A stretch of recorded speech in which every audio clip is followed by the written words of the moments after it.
巢湖摩旅呢有2个半诀窍。第一个诀窍呢是顺时针转圈，始于东北，终于西南。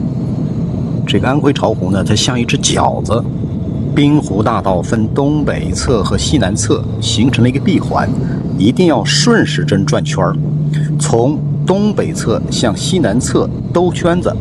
比方从东北角的合肥方向开始，途经东南角的巢湖市那个方向，再沿着西南侧回到合肥的方向。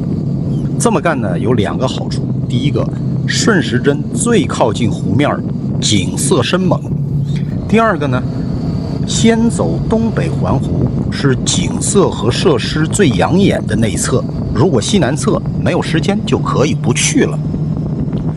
第二个诀窍呢是近水近水再近水，靠近的近，可以摆脱导航，什么百度啊、高德啊，想方设法去湖边，有太多的铺装小道可以轻松开到湖边。这个咱们要发挥2轮摩托车的优势。这个最后半个诀窍是什么呢？